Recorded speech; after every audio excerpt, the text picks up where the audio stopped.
آخری 10 دن میں لیلۃ القدر رکھی ہے، اعتکاف رکھا ہے۔ پہلی امتوں کے لیے یہ نہیں تھا کہ پچھلے سارے گناہ معاف ہو جائیں، یہ ہمارے لیے کہ ہمارے پچھلے سارے گناہ معاف ہو جاتے۔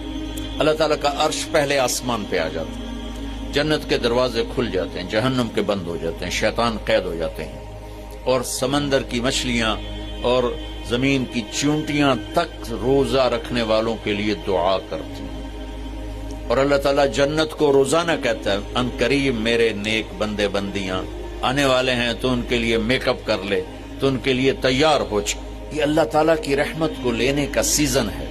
پہلی امتوں کو اعتکاف نہیں ملا تھا، ہمیں اعتکاف ملا ہے کہ 10 دن اللہ دے بوئے تے پہ جاؤ، یا اللہ تیرے کو معافی کروا کے ہی اٹھنا ہے، میں اٹھنا ہی کوئی نہیں۔ تو جو دروازے پہ آ جاتا ہے آدمی اسے معاف کر ہی دیتا ہے۔ کوئی بہت ہی سخت دل والا ہو تو معاف نہ کرے، ورنہ بڑے سے بڑے غصے والے بھی کہتا اچھا جی جاؤ معاف کیتا۔ اس میں ایک لیلۃ القدر ہے، وہ بعد میں بات کرتا ہوں۔ پھر اللہ تعالیٰ نے اس میں غریب آدمی کی کہ روزے اچھے گزر جائیں، عید اچھی گزر جائے، اس کے لیے اللہ تعالیٰ نے صدقہ فطر رکھا ہے۔ ہم اسے عید کے ساتھ جوڑ دیتے، پہلی رمضان سے دینا چاہیے تاکہ غریب اپنا کوئی روزہ تو رکھ سکے۔ پہلی رمضان سے 29 رمضان تک جب مرضی دے دیں، اور اگر وہ فطرانہ ادا نہیں کرتا تو اس کے روزے اس کے سر کے اوپر سے بھی نہیں جاتے، وہیں کھڑے رہتے ہیں۔ اور عام طور پر یہاں اخبار میں ٹی وی پر گندم کے لحاظ سے آتا ہے 2 سیر کڑک دے دو، وہ تھوڑے سے پیسے ہیں، 100-200 روپے ہے۔ میں آپ سب مالدار لوگ بیٹھے ہیں، میں آپ کو اپنے نبی کا صدقہ فطر بتاتا ہوں کہ آپ کیا دیتے تھے۔ آپ کشمش دیتے تھے، کھجور دیتے تھے، جو بھی دیے ہیں۔ تو کشمش 3 کلو، بازار میں 3.5 کلو، بازار میں جا کے پوچھیں جو سب سے اچھی کشمش ہو، یا پھر درمیانی، گھٹیا نہیں درمیانی اور سب سے اچھی، پتہ کرے وہ کتنی ہے، 1000 روپے کلو ہے، 1500 روپے کلو ہے۔ آپ کے گھر کے 4 افراد ہیں تو ایک گھر سے 6000 روپے غریب کو جائے گا۔ آج تو 6000 میں ایک ہفتہ نہیں گزرتا۔ تو اب سب سے عرض کرتا ہوں ویسے بھی خیرات کریں، افطاریاں کروائیں، اور صدقہ فطر کشمش کے حساب سے دیں۔ یہ آپ سب بھائی بہنوں کی خدمت میں گزارش ہے۔ اللہ نے آپ کو رزق دیا، خرچ کریں، یہی آپ کے ساتھ جائے گا، باقی سارا ادھر ہی رہ جائے گا۔ لیلۃ القدر، انا انزلناہ فی لیلۃ القدر وما ادراک ما لیلۃ القدر لیلۃ القدر خیر من 1000 شہر تنزل الملائکۃ فیہا باذن ربہم من کل امر سلام ہی حتی مطلع الفجر۔ ہم نے قرآن کو لیلۃ القدر میں اتارا، تمہیں کیا خبر کہ لیلۃ القدر کیا ہے؟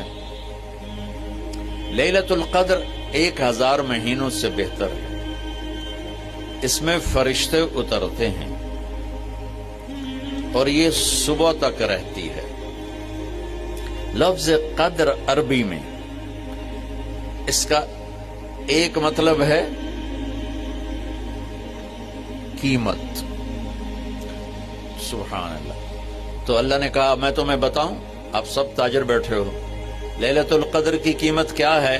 1000 مہینوں سے بہتر ہے، 1000 مہینوں سے بہتر ہے۔ اب 1 روپے پر 1000 نفع لے سکتے ہیں؟ دنیا میں کوئی ایسا کاروبار ہے؟ جو ہیروئن بیچتے ہیں وہ بھی نہیں لے سکتے۔ اور میرا اللہ کہہ رہا ہے 1 رات 1000 مہینے، یعنی کوئی 82-83 سال۔ یہ تو آ گیا پہلا قدر۔ دوسرا اس کا مطلب ہے تنگ پڑ جانا، تنگ پڑ وقت فقدر علیہ رزقہ۔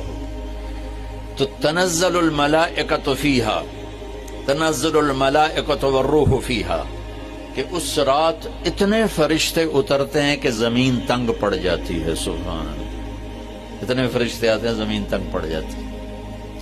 تیسرا مطلب ہے قدر، مقدار کو، تو اللہ تعالیٰ نے اس کا آخری مطلب بھی بتایا، سلام ہی حتی مطلع الفجر، کہ یہ فجر کی نماز تک، فجر کی اذان تک یہ رہتی ہے۔ 3 مطلب ہیں قدر کے، تینوں اللہ نے قرآن میں کور کیے۔ قیمت کیا ہے؟ 1000 مہینوں سے بہتر۔ تنگی کیا ہے؟ فرشتوں سے زمین بھر جاتی ہے۔ مقدار کیا ہے؟ صبح صادق۔ لیلۃ القدر 27 کی نہیں ہوتی، 21، 23، 25، 27، 29۔ اب یہ 5 راتیں جاگنے چھٹ، آپ لوگ تو ویسے رات کے بادشاہ ہو، جاگ لو۔ تو لیلۃ القدر مسجد میں نہ گزارو، گھر میں گزارو۔ یہ مسجدوں میں اشتہار لگ جاتے ہیں، فلاں کے ساتھ شب قدر گزاریں، فلاں حضرت کے ساتھ شب قدر گزاریں، پھر ادھر کوئی صلاۃ تسبیح پڑھ رہا ہے باجماعت، عورتیں صلاۃ تسبیح کی جماعت کرا رہی ہیں، اور پتہ نہیں اور کتنی عجیب و غریب قسم کی عبادات شروع ہو جاتی۔ یہ نفل عبادت ہے، میرے نبی گھر میں پڑھتے تھے۔ آپ نے اشراق کے سوا ہر نفل گھر پڑھا، ہر سنت گھر میں پڑھی۔ تو آپ لیلۃ القدر کو جو مستورات بھی آپ بھی اکٹھے ہو کے نہیں منانا، الگ الگ مصلی بچھا کر اپنے اللہ سے رونا دھونا کرو، اپنے اللہ کو منانا کرو۔ میں بھی کروں، آپ بھی کریں۔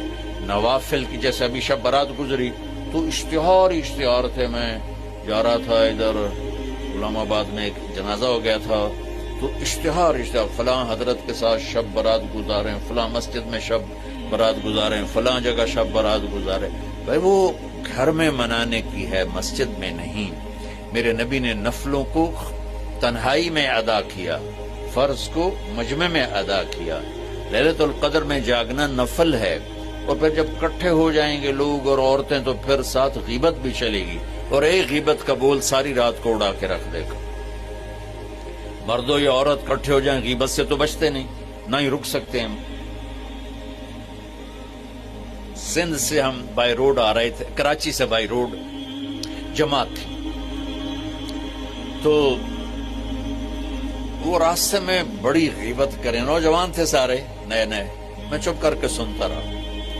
جب کوئی 2 دن گزر گیا نا تو ہمارے پاس بڑی وین تھی، میں نے کہا بچوں ایک نصیحت کرتا ہوں، غیبت نہ کیا کرو، مذاق کرو، ہنسا کرو، کھیڑا کرو، غیبت نہ کرو۔ تھوڑی سی میں نے اس پہ بات کی تو بڑے متاثر ہو، کہا جی ٹھیک ہے انشاءاللہ آئندہ بالکل نہیں کریں۔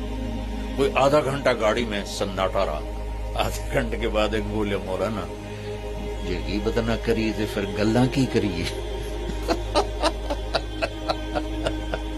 یہ میرا کلچر ہے، لہذا عورتیں عبادت کے لیے بھی اکٹھی ہوں گی تو غیبت شروع ہوگی، مرد مسجد میں اکٹھے ہوں گے وقت ضائع ہوگا، غیبت شروع ہوگی۔ میرے بھائی بہنوں، ہر نفل کو گھر میں گزار، اپنے گھر کو بابرکت بناؤ، اپنے گھروں میں نفل پڑھو، تلاوت کرو، ذکر کرو۔ صرف اشراق کے نفل میرے نبی مسجد میں پڑھتے تھے 2 رکعت، باقی ہر نفل آپ نے مسجد میں ادا کی۔ تو یہ چند چیزیں رمضان کے متعلق میں نے عرض کی ہیں۔ اب ایک بڑی اہم بات میں آپ کے سامنے عرض کرنا چاہتا ہوں۔ رمضان کی دولت کس سے ملے گی؟ رمضان کی برکات کس سے ملیں گی اور کون محروم ہو جائے گا؟ آپ نے فرمایا 4 آدمی ایسے ہیں جن کی رمضان اور شب قدر میں بھی بخشش نہیں ہوتی، بس اس سے ہم اپنے آپ کو بچا لیں۔ کون ہے یا رسول اللہ؟ آپ نے کہا مدمن خمر، شراب کا عادی، کبھی کوئی پی لے توبہ کر لے، میں اس کی اجازت نہیں دے رہا ہوں۔ مدمن کا لفظ ہے جو روزانہ شراب پیتا ہے، اس کی رمضان میں بخشش نہیں۔ عاق لوالدیہ، جو ماں باپ کا نافرمان ہے، اس کی بخشش نہیں۔ قاطع الرحم، رشتہ داروں سے لڑنے والا، اس کی بخشش نہیں۔ المشاحن، دل میں بغض رکھنے والا، اس کی بخشش نہیں۔ ہر وہ چیز جو میرے آپ کے لیے نقصان دے اللہ نے حرام کر دی، ہر وہ چیز جو میرے آپ کے لیے مفید ہے اللہ نے حلال کر دی۔ سود حرام کر دیا۔ ہمارے پاکستان کی معیشت نہیں، پوری دنیا کی معیشت ڈوبی پڑی، سارے ملک قرضوں پہ چل رہے ہیں، سود نے پوری دنیا کو تباہ کر دیا۔ تو میرے اللہ تعالیٰ نے، آپ دیکھتے ہیں میرا اللہ کہتا ہے فَأَذَنُوا بِحَرْبٍ مِّنَ اللَّهِ وَرَسُولِهِ، اگر سود نہیں چھوڑو گے تو میرے اور میرے رسول مل کر تمہارے خلاف جنگ کریں گے.